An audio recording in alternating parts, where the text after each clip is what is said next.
والصلاة والسلام على رسوله الكريم وعلى آله وأصحابه أجمعين. قال رب اشرح لي صدري ويسر لي أمري واحلل عقدة من لساني يفقه قولي. قالوا سبحانك لا علم لنا إلا ما علمتنا إنك أنت العليم الحكيم. ولا حول ولا قوة إلا بالله العلي العظيم. أما بعد. Muslimin muslimat rahmati Allah, kita masuk muka surat 11, yaitu kenyataan yang kedua, perhatian menunjukkan Tuhan yang menjadikan alam. Apabila kita renung, tadabbur, fikir, kita akan jumpa siapa yang menjadikan alam. Adakah alam ini terjadi dengan sendiri atau ada yang menciptanya? Kalau kita tak renung, tak fikir, kita tak akan jumpa pencipta. Apabila kita renung, kita fikir dengan akal yang waras, maka kita dapati bahawa alam ini ada Tuhan yang menjadinya, dan alam ini asalnya tidak ada, dan mustahil bagi alam ini mengadakan dirinya sendiri. Maka kalau begitu, pasti ada penciptanya, iaitu yang mencipta ini tidak akan sama dengan dicipta. Kalau sama juga, mustahil. Maka yang mencipta ini, iaitu Allah, maka ia tidak sama dengan makhluknya. Itulah natijah daripada pengamatan dan perhatian kita kepada alam yang dijadikan oleh Allah Subhanahu wa ta'ala ini. Itu yang pertama, kita melihat suatu benda kejadian, kerusi, meja itu mesti ada pembuatnya, maka alam ini pasti ada pembuatnya. Yang kedua, pada petang ini kamu siasat lebih jauh lagi. Tatkala kamu perhatikan perbuatan-perbuatan tukang kerusi dan meja-meja itu bersalah-salahan. Ada yang molek dan ada yang bodoh, dan ada yang sempurna dan ada yang kurang. Maka yang molek dan sempurna itu sentiasa menerima bertambah-tambah molek-molek dan sempurna, hingga kamu dapati segala tukangan orang yang kemudian lebih molek, lebih sempurna daripada tukang yang dahulu. Nyatalah dengan sebab lebih kepandaian orang yang kemudian, kerana melihat perbuatan orang yang dahulu, demikianlah sehingga sekarang tiada kesudahan bertambah-tambah molek dan sempurna. Maka dengan perhatian ini, nyatalah pula sekalian manusia itu dalam kekurangan dan lemah hanyalah qadar yang dianugerahi Tuhan akan dia. Alam dan kekuatan jua, kalau tidak, tentu manusia itu telah membuat dengan sempurna terus. Nak ayatnya, kalau sekiranya alam ini bukan Tuhan buat ni, pasti akan berubah semua. Tapi apabila kita melihat kepada matahari daripada dulu sampai sekarang ini, masih seperti itu juga. Bermakna tukang yang buat ni tidak ada lagi yang lebih daripada.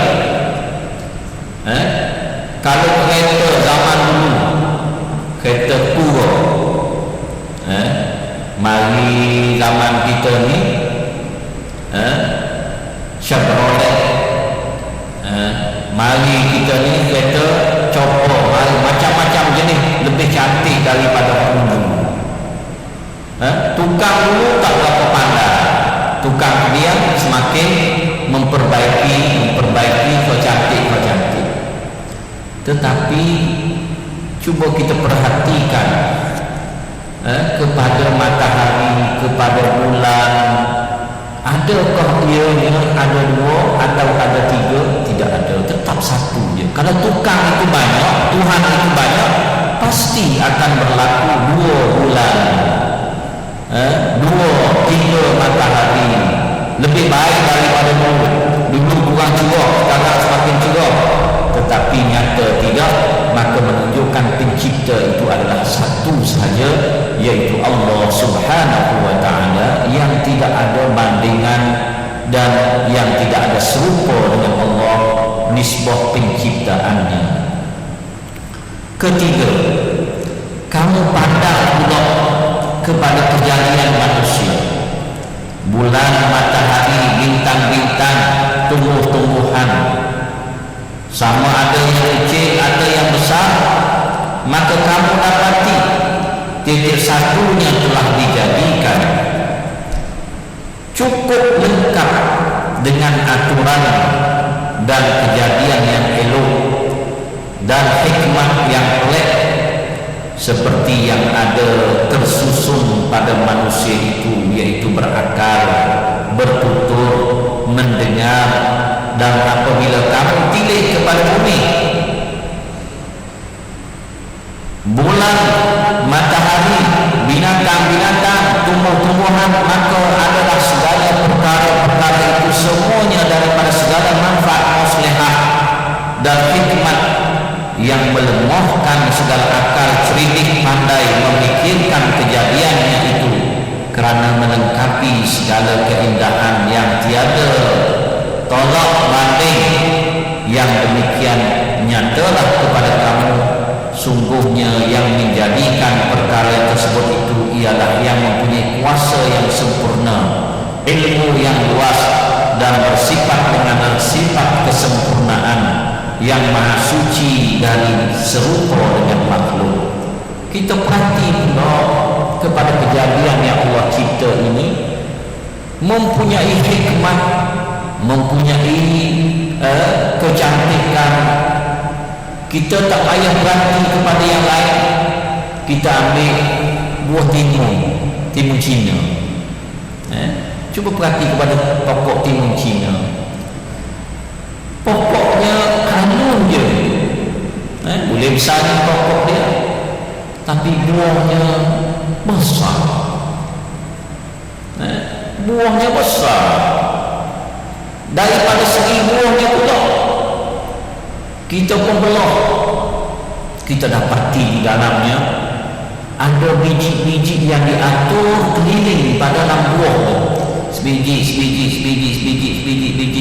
diwarnakan pula dengan warna merahnya, putihnya, dan kulitnya pula diwarna dan dicat dengan jalur-jalurnya. Kalau kita tengok, subhanallah, siapa boleh buat sebegini? Siapa yang boleh buat sebegini? Teratur isinya, merah isinya, bijinya diatur satu keliling, lepas tu dicat warnanya merah pula, lepas tu kulit dia dihijaukan pula, lepas tu diberi bunga pula. Kalau suruh kita buat, bila tak boleh buat apa? Tak akan mampu kita melakukan. Maka siapa yang boleh buat seperti itu? Tidak ada yang lain melainkan yang mempunyai ilmu, yang mempunyai kuasa, yaitu Allah Azza wa Jalla. Maka kita begitu juga. Coba kita lihat tubuh badan kita, Allah buat cukup dengan hikmat dan sempurnanya. Allah Subhanahu wa ta'ala buat pula telinga kita, tengok ada dua, kerana benda penting Allah buat dua. Mata ada dua, tangan ada dua, kaki ada dua. Sebab benda ni penting. Mata kalau buta sebelah, ada lagi sebelah boleh buat guna.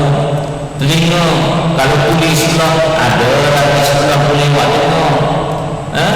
Hidung Allah buat dua, sumbak satu, ada lagi satu lagi. Kalau dua sebab Allah buat lubang pula, tu celah hitung dalam tu ada lubang pergi ke mulut. Maknanya hidung dua-dua sebab Allah beri nafas ke mulut pula. Kerana ia amat penting, maka Allah buat berbagai cara supaya dapat kita hidup dengan sempurna. Subhanallah, ini kejadian dan hikmat yang kita tak dapat melakukan, melainkan yang melakukan yang ada ilmu. Siapa dia? Allah. Nah, itulah daripada pengamatan kita, lalu kita dapati bahawa dunia ini, makhluk ini pasti ada tuannya yang mencipta, dan yang mencipta itu mempunyai ilmu dan kebijaksanaan, yaitu Allah Subhanahu wa ta'ala. Cuba perhati tengok, setiap benda yang diciptakan oleh Allah ada hikmatnya, sehingga ke selimut, sehingga ke binatang-binatang, tumbuh-tumbuhan, semua ada hikmat, kelebihan yang diciptakan oleh Allah Subhanahu wa ta'ala. Ini menunjukkan bahawa Allah Subhanahu wa ta'ala menciptakan sesuatu tidak buat main-main dah, tidak lalu dah, buat sesuatu dalam perancangan yang rapi, yang mempunyai maksud tersirat, yang mempunyai ilmu yang mendalam. Semua Allah buat, ada kelebihan dia, cuma kita yang cetek pemikiran tak jumpa cari kelebihan itu. Apabila jumpa kelebihan, subhanallah, baru tahu kemuliaan Allah Subhanahu wa ta'ala, kesempurnaan Allah Subhanahu wa ta'ala. Sungguhnya telah dapat diketahui daripada kaedah syar'i dan perkhabaran anbiya bahawa adalah yang menjadikan atau mengadakan, membarukan alam ini ialah Allah Ta'ala. Kerja Allah, yang lain tak boleh nak buat. Melalui mana pula? Saat ini melalui akal, sekarang ini melalui Al-Quran dan hadis Nabi. Semuanya isyarat yang menciptakan alam ini adalah Allah Subhanahu wa ta'ala. Kerana segala perbuatannya itulah menunjukkan bekas bagi segala sifatnya yang maha suci, dan tidaklah makhluk dapat mengetahui hakikatnya, kerana sekalian makhluk sentiasa bersifat lemah dan kekurangan. Kita ni, sifat manusia ni adalah sifat kekurangan, lemah. Walaupun kita ni bijak, tapi satu bahagian ni tidak semua bijak. Kita ni pada bahagian tukang. Kalau bahagian tukang serah ke dia, tapi bahagian agama mungkin dia tak pandai. Bagi orang yang bahagian agama, bahagian agama pula dia boleh membaca kitab, boleh mengajar, dan dia tidak ada ilmu fizik, matematik. Mungkin dia tak erti nak bina kapal terbang, mungkin dia tak erti nak buat pertukangan dan sebagainya. Kenapa? Kerana kekurangan. Kita ustaz mungkin boleh baca kitab apa-apa, tapi kalau suruh beki kereta, hak rosak sikit jadi rosak banyak. Hak bobo hidup mampu seluruh. Kenapa? Kerana kita tak ada ilmu bahagian itu. Allah beri kita bahagian lain, bermakna kita lemah dah. Bahagian kereta dia boleh beki, kereta apa benda pemari dia boleh beki belakang, enjin ini boleh beki belakang, tapi suruh pegang gaji kelak kayu, mulia elok, tak serupa dengan tukang kayu. Maka tukang kayu kelebihan dia di kayu, tukang enjin kelebihan dia dipinjam. Maka bahagian enggik nak pergi bahagian kayu dia tak boleh, bermakna lemahlah dia. Bahagian tu nak mari sini, lemahlah dia. Begitulah keadaan manusia. Keadaan manusia begitulah, lemah. Ustaz masa belajar di luar negeri, ustaz nak pergi ambil tiket. Dia tiket ni free semua, titik tahu. Orang Melayu jual tiket, bagian keluar tiket tu dia cakap Inggeris ni ustaz. Ustaz cakap Melayu, dia cakap Inggeris ustaz. Kata dia orang Melayu tapi cakap Inggeris. Aku tak erti dalam Inggeris, dia cakap Inggeris. Kena wawan biar lawan. Ustaz pun cakap Arab ni. Kita pun faham Arab, dia pun faham Inggeris, sama-sama tak erti. Dia tak erti hak kita tak erti hak dia. Sama tu. Jadi tak ada hak kita. Sama, dia tak pandai jahil, kita pun jahil itu. Nak ayatnya manusia kita, dia alim bahagian kita, alim bahagian kita. Bermakna kita sama lemah je. Dia lemah bahagian dia, kita lemah bahagian kita. Maka sebab itu dalam kita mengaji ni, dia tak sini kita hina kepada manusia. Sebab kita berasa kita boleh buat ni, kita lemah pun lain. Orang lain boleh buat ni, dia lemah pun lain. Bermakna apabila kita titik tengok bahawa manusia ini semua lemah belakang, tidak ada yang lebih situ kurang sini, lebih sini kurang situ. Bermakna kita ni hamba Allah yang sama. Inna akramakum indallahi atqakum. Sesungguhnya semulia-mulia manusia di sisi Allah adalah mereka yang lebih bertakwa kepada Allah. Itulah ukuran. Misbah ukuran lain, lemah tak? Lemah tak? Ada seorang tu, dia Allah memilih cacat. Cacat. Hak seorang tu Allah memilih sempurna. Apabila tengok kepada kejadian ni, memang hak cacat lah, kurang hak cacat. Tengok kepada tilik kepada rezeki yang Allah kurniakan, tiba-tiba lebih hak cacat daripada hak sempurna. Allah beri rezeki dia. Hak cacat, waktu dia benar-benar dia cacat, tapi Allah punya nega maju di dalam perniagaan dia. Yang cukup anggota, nega dia tak boleh. Bermakna lemah dari segi kejadian, tapi cerdik dari segi perniagaan. Lemah dari segi perniagaan, sempurna nisbah dari segi tubuh badan. Bermakna ada kelemahan juga. Hak ni lemah situ, hak ni lemah sini. Bermakna kita sama saja. Sama.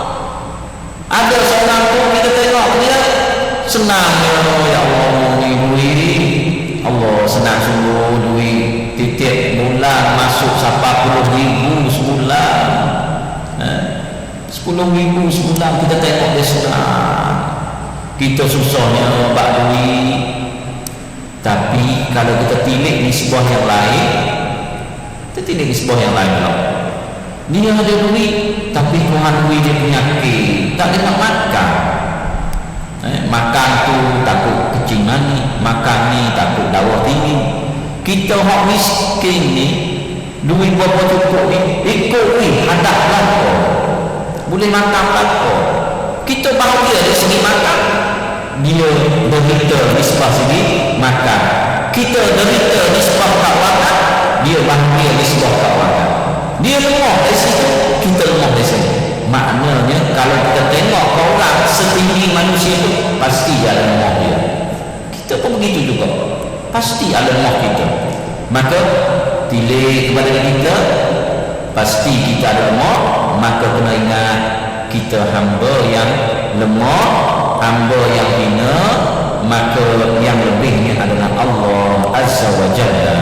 Situ tempat natijah yang perlu kita pahami, bahawa setiap makhluk ni lemah belakang. Yang hebatnya adalah Allah Subhanahu wa ta'ala. Kenyataan yang ketiga, mengenal Tuhan dan mengetahui sifat-sifat. Mengenal Tuhan itu fardu ain atas setiap mukallaf dengan mengetahui namanya dan sifat-sifatnya yang disuruh oleh syarak asy-syar'i dengan ajaran daripada Rasul-Rasul. Wajib kepada kita kenal Allah Subhanahu wa ta'ala, menjadi fardu ain kepada kita mengenal Allah. Kenal Allah ini kena kenal pada nama. Nama Allah ada berapa? 99 nama. Man ahsaha dakhalal jannah. Siapa-siapa yang menghitungkan nama-nama Allah ini masuk syurga. Masuk syurga. Maka sebab itu disuruh kita hafal nama Allah Subhanahu wa ta'ala. Kalau boleh hafal, kita dapat syurga Allah Subhanahu wa ta'ala. Hafal, hitung, ngaji, pahami sifat dia, kita dapat syurga Allah Subhanahu wa ta'ala. Dan juga kita kenal pula sifat-sifat dia. Jadi Allah Subhanahu wa ta'ala ni kita tak boleh tengok dia tak serupa dengan kita. Allah itu bukan jirim, Allah itu bukan jisim, Allah itu bukan geh, Allah itu bukan cecair, Allah itu bukan wak, Allah itu bukan beku. Dan Allah yang tak serupa dengan makhluk. Setiap makhluk yang kita dapati, maka Allah menyalahinya. Sampai itu setiap benda yang terlintas dengan otak kita tentang diri Allah, maka itu bukan Allah. Allah yang sebenarnya mana? Allah yang tak boleh kita hadirkan pada otak pemikiran kita. Itulah Allah Subhanahu wa ta'ala. Selama mana kita boleh menghadirkan dan mengkhayalkan rupa-rupa, maka itu bukan Allah, kerana itu adalah makhluk. Sebab Allah menyalahi segala makhluk. Kita kena faham itu kaedah. Selama mana otak kita boleh khayal Allah gini, itu bukan Allah. Yang Allah berkata, sehingga otak kita tidak mendapat, barulah dikira dapat. Sehingga kita tidak mendapat, barulah dia dapat. Selama mana otak kita mendapat, maka itu bukan Allah. Lagu ni keluar, itu bukan Allah. Dakwah yang tak boleh dikhayalkan dengan otak, tak boleh dipikirkan, tak boleh digambarkan, itulah dia Allah Subhanahu wa ta'ala. Itulah baru Allah. Maka sampai itulah disuruh kita memahami di sini bahawa kita kena sifat-sifat dia. Allah beri kita tahu sifat dia sudah. Apabila kenal sifat, kenal. Semakin kita kenal sifat, semakin takut kita kepadanya. Tengok, seorang itu tak pernah kenal harimau. Dia tak kenal harimau, dia kenal pada nama dia. Dia kenal nama dia, tapi harimau dia tak kenal sifat-sifat dia. Dia tak rasa takut, kenal harimau dia.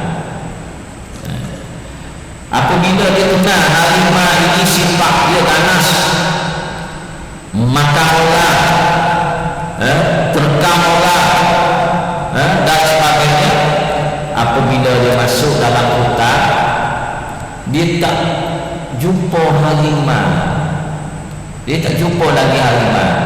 Cumanya ada orang beritahu bahawa kawasan itu ada harimau, maka dalam hati dia telah pusing, dia takut dah. Takut dah. Tengok lagi. Tapi orang kata kawasan itu ada harimau, masuk di kawasan itu pusing, dia takut. Jangan kau, dia pun tengok ada tapak kaki harimau. semakin dia takut lagi. Jalan lagi, dia pun tengok ada tahi 5, semakin takut lagi. Dia pun jamuh pula, tahi pula panah-panah. Oh, dekat ada 5 sini, lari balik lagi. Apabila kita takut, tahi pun boleh takut juga. Apabila kena siapa tahi 5 boleh takut juga. Tak ada jumpa 5 lagi, tahi dia pun boleh menakutkan orang itu. Itu baru 5 baru. Maka sampai itu dia suruh kita ini mengaji sifat 20 ini. Tujuan kita nak kenal Allah. Apabila semakin kita kenal Allah Subhanahu wa ta'ala, semakin gerung dan takut kita kepada Allah Subhanahu wa ta'ala. Tujuan kita mengaji ini nak kenal Allah, nak kenal sifatnya, supaya hati di dalam hati kita gerung dan takut. Apabila gerung dan takut, kita menjunjung segala titah perintah Allah dan juga meninggalkan segala larangan Allah Subhanahu wa ta'ala. Kita buatkan Allah ini sebagai Tuhan kita, dan kita jadikan diri kita ini sebagai hamba dia. Itulah dia apabila kenal sifat Allah Subhanahu wa ta'ala. Maka bagi Tuhan ada banyak nama-nama yang boleh dipanggil Al-Asmaul Husna, dan sifat-sifat yang maha besar dan yang maha tinggi. Nama Tuhan yang lebih masyhur di antara segala nama-namanya ialah Allah, disebut Lafzul Jalalah, lafaz yang maha besar. Maka yang lain daripada ini diketahui daripada Quran dan hadis, semuanya itu masyhur di sisi orang Islam. Sebahagian daripada Asmaul Husna ini, Ar-Rahman, Ar-Rahim, Al-Qudus, As-Salam, Al-Mu'min, sifat-sifat yang diketahui oleh mukallaf terbagi kepada 2 bagi. Habis. Sekarang ini kita masuk sifat-sifat yang diketahui oleh mukallaf terbagi pada 2 bagi. Yang pertama, mengetahui sifat-sifat Tuhan dengan ijmali. Apa itu makna ijmali? Jumlah, iaitu secara borong, secara ringkasan. Kalau kita kalau kita jual, kita lombok, lombok berian, kita lombok. Dia sudah kita timbang, maka lombok itu dipanggil ijmali. Berapa lombok? 50 riyal. Itu kan ijmali. Dah kita timbang sekilo naria, dia bertimbang maka itu dipanggil, kita akan mengaji yang kedua nanti, dipanggil tafsir secara terperinci satu persatu. Boleh kita faham ijmali dan tafsir.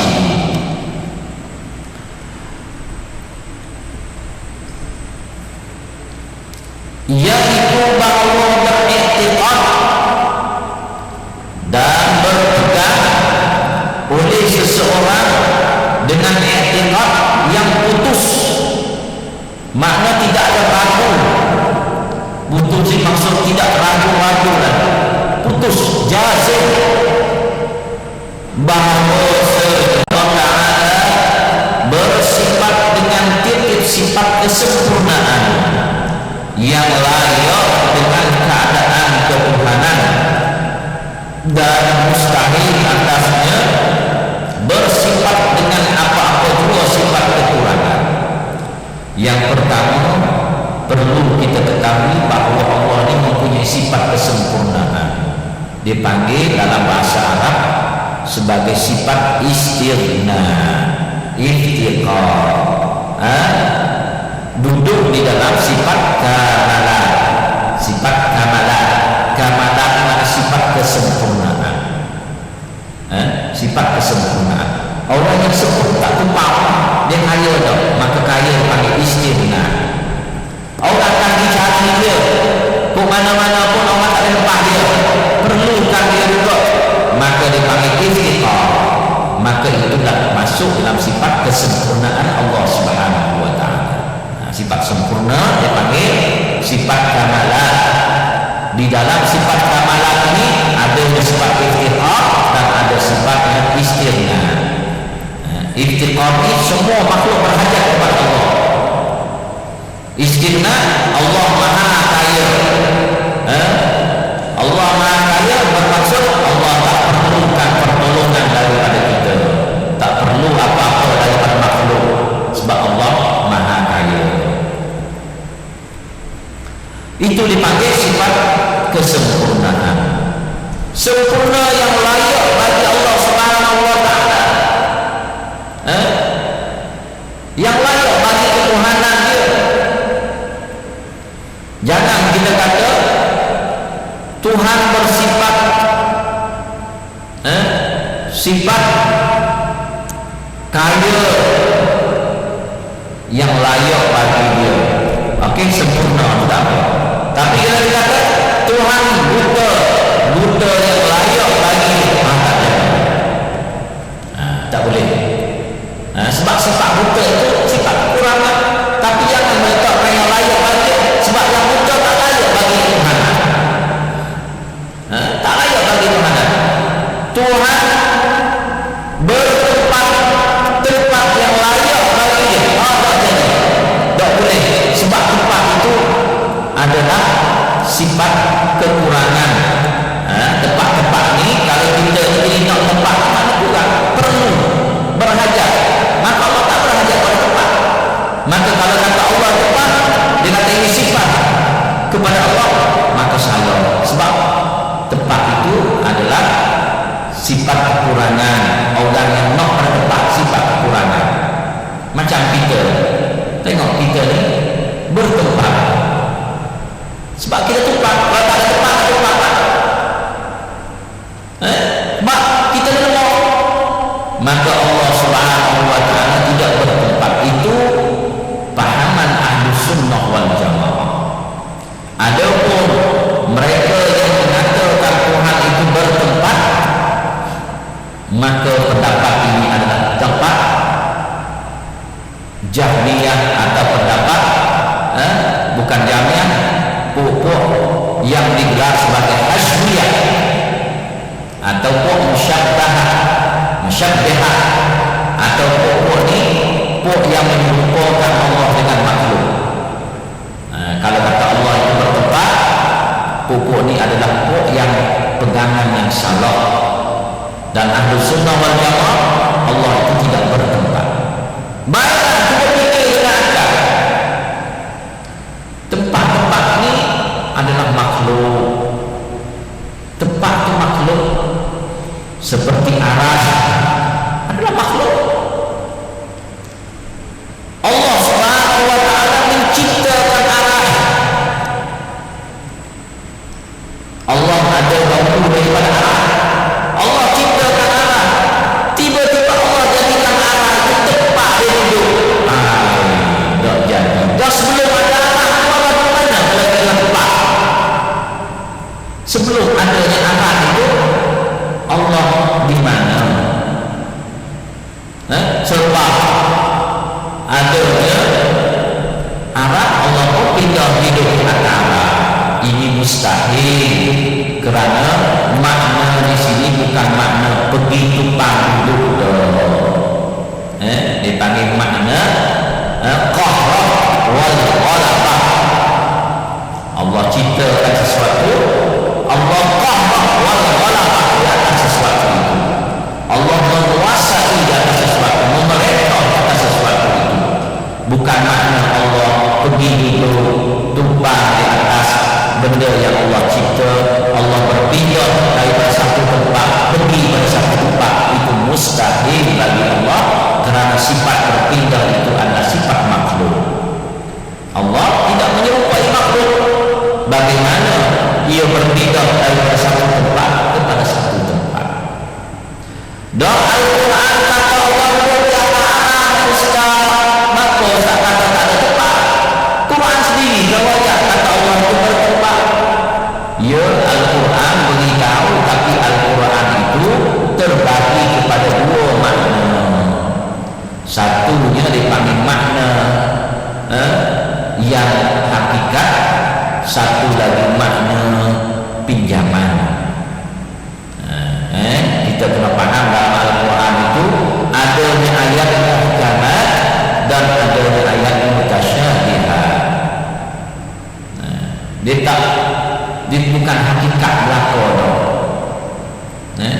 hakikat kata. Sampai itu nak tahu benda ni hakikat ke, benda ni mutasyabihat, ahli dia saja yang boleh tahu. Ulama saja yang boleh membahaskan. Macam kita ni, kita tak boleh tak erti.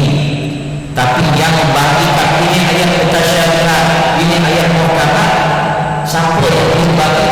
Hanya ulama sahaja, ahli ilmi sahaja yang pandai membicarakan dalam bab ini. Maka sampai itulah tidak semuanya pada hakikat. Baiklah kita kata Allah itu bertempat, mana Al-Quran ayat bertempat. Dan Allah Subhanahu Wa Taala bertempat berapa tempat Quran ayat? Bukan satu tempat tu je, banyak tempat lagi. Allah duduk di atas langit, so Allah duduk di atas dua. Allah duduk di bukit Tursina, tiga. Kalau dia tempat,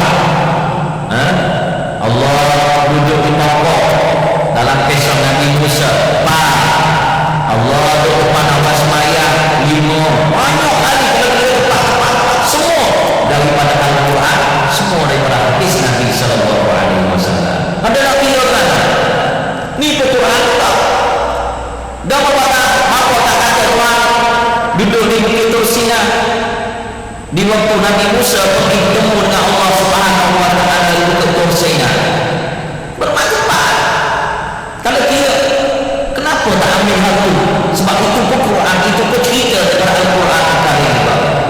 Allah Taala cerita daripada Al-Quran juga. Bermakna di sini, maksud di sini bukan tuju pada tempat, tetapi tuju pada qahar wal ghalabah Allah Subhanahu Wa Taala, yaitu penguasaan kepada makhluk dia, pemerintahan kepada makhluk dia. Allah Subhanahu Wa Taala bukan miskin dicari tempat duduk. No, silap pahaman kita. Maka pahaman kata Allah itu bertempat adalah salah dari segi pahaman Ahlus Sunnah wal Jamaah. Orang yang kata Allah itu bertempat, dia ini adalah pahaman yang luar daripada Ahlus Sunnah wal Jamaah. Sebagaimana dah Ustaz Murad ada tadi, kalau nak tiga tempat, banyak lagi tempat yang ada disebut dalam Al-Quran, ada disebut dalam hadis Nabi. Tapi kenapa memilih satu tempat saja bagi Allah Subhanahu Wa Taala? Sedangkan semua Quran bermakna tenakut. Iza kana qada tasaqqa. Kaedah dia apabila berlawanan maka tergugurlah. Kena cari dalil yang lain. Maka ulama-ulama mengamati daripada dalil-dalil, didapati bahawa Allah Subhanahu Wa Taala tidak perlu pada tempat. Tak perlu pada tempat. Sebab Allah Maha Kaya, Allah Maha Kuasa, Allah Qayyum, berdiri dengan sendiri. Maka sampai itu Allah tidak perlu kepada pertolongan tempat dan sebagainya. Itu kena ngaji mana? Kalau kita ngaji waktu muda-muda, orang-orang yang Al-Quran ayat kata Allah di atas langit. Apabila tanya Allah di mana, tunjuk langit dengan jari syabab, isyarat bisabab. Allah di atas langit. Allah di atas langit. Mana langitnya? Luar langit. Dia kata Allah di atas. Dan kalau ada bawah kita tunjuk mana? Bumi ke bulat?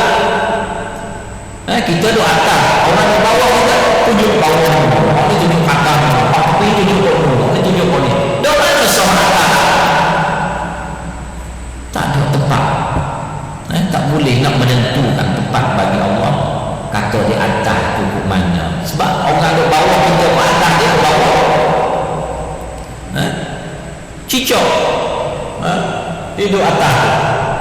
Perut dia naik ke atas, kepala dia turun ke bawah. Cuba tanya cicak, cicak atasmu ke mana? Pasti cicak kata atas aku kok ni ya? Bawah, bawah, bawah. Bawah bumi ini bulat. Kalau tak bulat tidak boleh. Tetapi semua ada penduduk belakang. Maka nak menentukan bahagian atas itu mana, maka tak boleh menentukan tempat bagi Allah Subhanahu wa taala. Itu perbahasan. Nanti sikit lagi kita akan masuk perbahasan supaya lebih kita berilmu untuk kita memantapkan pahaman kita mengenal Allah Subhanahu wa taala, insyaallah. Kitab ini berharga untuk kita memahami tentang sifat-sifat Allah Subhanahu wa taala. Dan yang seterusnya, mengetahui sifat-sifat Tuhan dengan jalan tafsir satu persatu, yaitu bahawa beriktikad dari seseorang dengan iktikad yang putus dengan dalil akli dan nakli. Akli ini mana dalil daripada pemikiran akal kita, manakala dalil nakli, dalil yang diambil daripada Al-Quran dan sunnah Nabi SAW. Dipanggil nakli, nakal, pindah daripada Al-Quran, pindah daripada hadis Nabi SAW. Bahawasanya wajib bagi Allah Ta'ala 20 sifat yang wajib, dan beriktikad dengan iktikad yang putus dengan dalil akli dan nakli, bahawasanya mustahil atas Allah Ta'ala bersifat segala lawan sifat yang wajib 20 itu. Perlu kita ketahui bahawasanya Allah Subhanahu wa Ta'ala sifat kamalannya tak terhingga. Cumanya ulama buat kaedah dengan 20 sifat ini. Apabila kita letih 20 sifat ini, maka sifat-sifat lain boleh tak kita kias. Seperti cikgu-cikgu kita buat kaedah nak apa sifat, dia buat sekat sifat 12 je. Kalau boleh dah sifat 12, maka hari-hari mudah lah. Bukan kata sifat itu hanya 12 saja tau, 13 boleh buat sifat, 14 je. Tapi cikgu kita tak ajar sekat 12 je. Kalau letih 12 buat lain takut. Maka begitu juga ulama kita, bahawa sifat kesempurnaan Allah ni banyak, tetapi untuk mudah memahami maka dirangkumkan menjadi 20 je. Gerti 20 ni, insyaAllah akan gertilah. Maka 20 ni sebagai ilmu untuk memahami sifat-sifat yang baik. Itu sahaja. Kita faham situ, insyaAllah fahamlah kita. Adalah dikehendaki dengan mengenal Tuhan. Wallahu ta'ala a'lam. Kita berhenti situ lah. InsyaAllah minggu hadapan kita sambung lagi pengajian kita, insyaAllah. A'udzubillahi minasyaitonir rajim. Bismillahirrahmanirrahim. Alhamdulillah wa ala alihi wa ashabihi.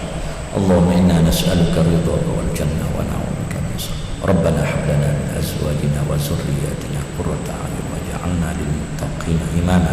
Rabbana atina fid dunya hasanah wa fil akhirati hasanah. Alhamdulillah.